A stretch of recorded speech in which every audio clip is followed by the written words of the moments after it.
এমনি ফাঁক ফকর ভালো থাকে, মাদক ব্যবসায়ী আর প্রশাসন একই। ঝিনাইদহে মাদকের বিরুদ্ধে প্রতিবাদ ও সচেতনমূলক কার্যক্রম পরিচালনাকে কেন্দ্র করে হামলা, ভাঙচুর এবং প্রাণনাশের হুমকির অভিযোগ উঠেছে।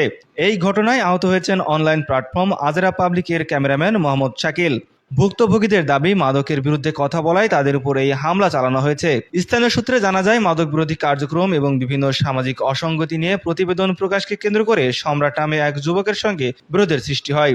এরই জেরে এক পর্যায়ে ধারালো অস্ত্র দিয়ে আজরা পাবলিকের ক্যামেরাম্যান মোহাম্মদ শাকিলের উপর হামলা চালানো হয় বলে অভিযোগ উঠেছে। হামলায় আহত শাকিলকে স্থানীয়রা উদ্ধার করে চিকিৎসার ব্যবস্থা করেন।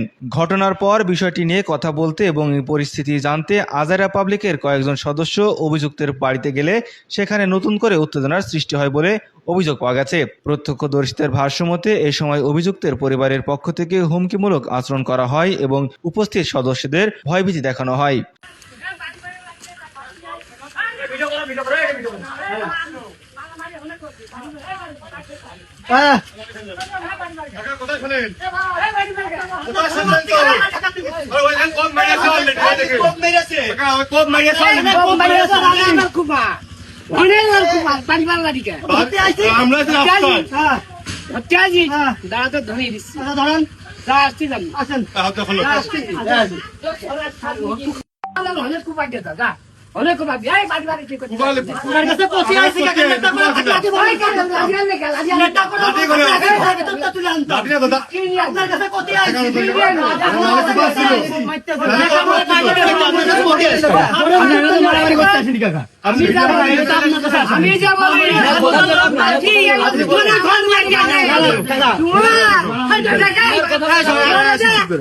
আমি নিজে খুব মনে পাবি টাকার জন্য আমি নিজে আসতেছি।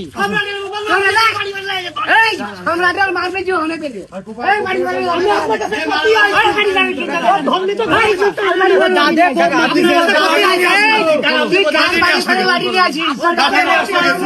বুঝতে পারি।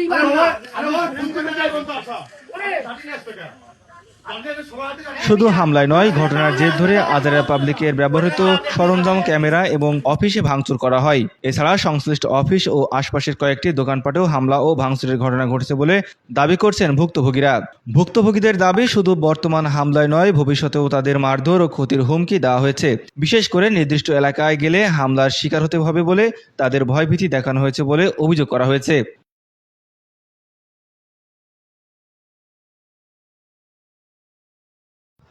ওখানে মূলত কি, আমরা তো ভিডিও বানাই আসলে, তো আমরা ভিডিওর কার্যক্রম তখনও শুরু করিনি।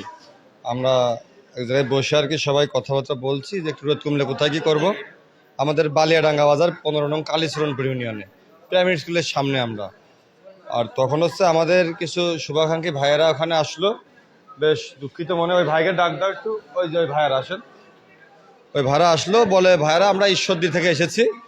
তো ঈশ্বরী থেকে আসার পর ওই ভাইরা বললো, ওই ভাইরা নাকি যখন ওখানে নেমে মাত্র নেমেছে আর কি গাড়ির থেকে, তখন ওই ভাইয়াদেরকে গালিগালাজ করা হয়েছে এবং খুব বাজেভাবে ব্যবহার করা হয়েছে। কিন্তু ভাইরা আসলে তাদের কাছে আসেওনি, ভাইয়াদের এখানে কোনো কাজও নেই। কিন্তু ভাইয়াদের সাথে, আপনাদের সাথে কি দেখি আসল কিছু বলেন। মানে আমরা যখন গাড়ি থেকে নামলাম আর কি, ঠিক আছে, প্রথমেই মনে করেন উদাল পাতাল গাল পাততেছে, বড়ি টড়ি বেচতে। আমরা বড় ভাইদের ভালোবাসার টানে আসছিলাম এখানে, ঠিক আছে, এরকম আসছে আর এখন এই পরিবেশের ভিতর এত দূরে। তো তারপরে ওর কাছে আর কি আমরা জিজ্ঞেস করলাম যে এই বাইরের থেকে লোকজন এসেছে, এই কাজগুলো কেন? আর সকালবেলা একটা আন্টি এই জায়গায় ফাঁকা অটোয় বসেছিল, তার বিভিন্ন যৌন হয়রানিমূলক কথাবার্তা তোমরা বলেছো, এগুলো কি জন্য?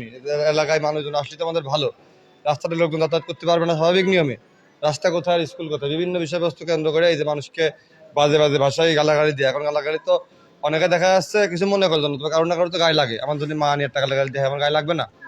সেইভাবে জিজ্ঞেস করতে করতে ওর আর কি, ও কাঁচের গ্লাস দিয়ে ধরে এক প্রকার গ্লাস দিয়েই মানে একাই আর কি 20-25 জনের মাথা ফাটায় ফেল দেবে এরকম একটা রিয়াকশন।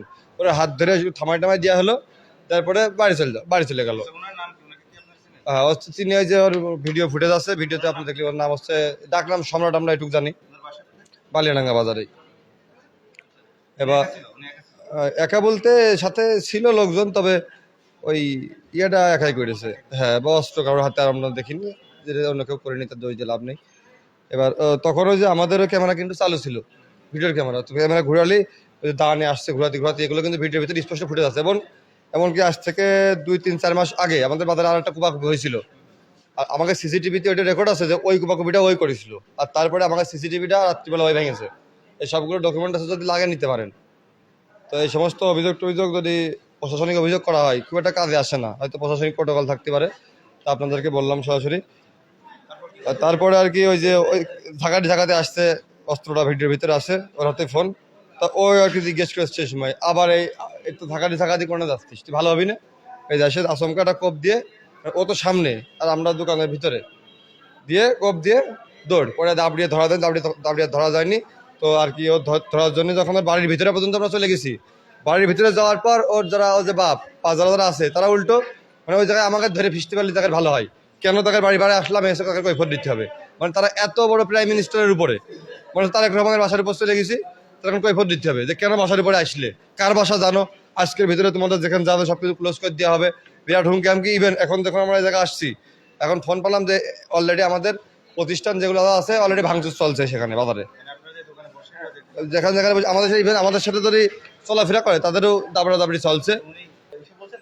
কিসে বলছে এটা তো তাদের সাথে আমাদের খুব সক্ষতা বা ওটা বসা মিলামিশা নেই, এটা তো বলতে পারবো না, এটা যাচাই করলে পাওয়া যাবে।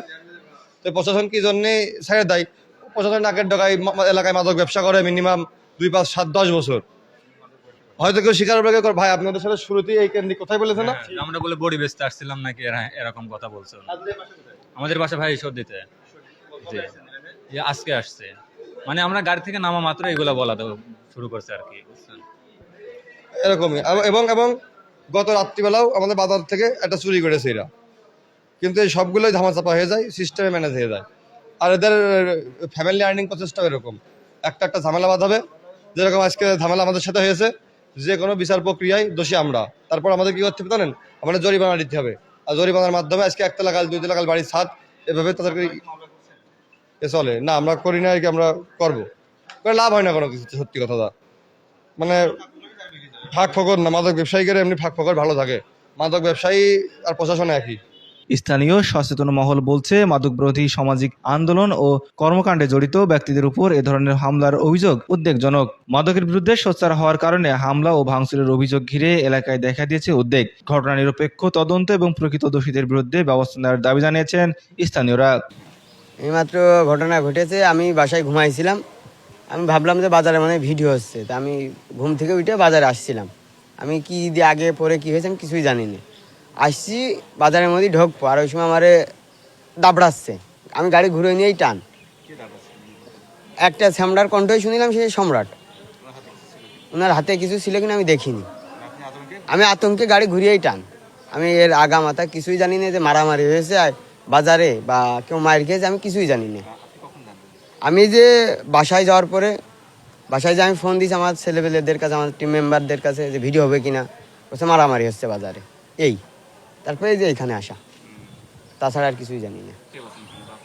না, এলাকায় তাহলে সেফ কীভাবে? আমি তো কোনো অপরাধী না, আমি কারোর সাথে দুটা কথাও বলিনি যে নেঠা গ্যাঞ্জাম বাধ্য হইলাম, কারোর সাথে আমার কারোর সাথে শত্রুতা নেই। তাহলে তো আমি যেহেতু সেফ না, আর 10 জন কীভাবে সেফ? আমার সাথে কারোর তো নেটা নেই।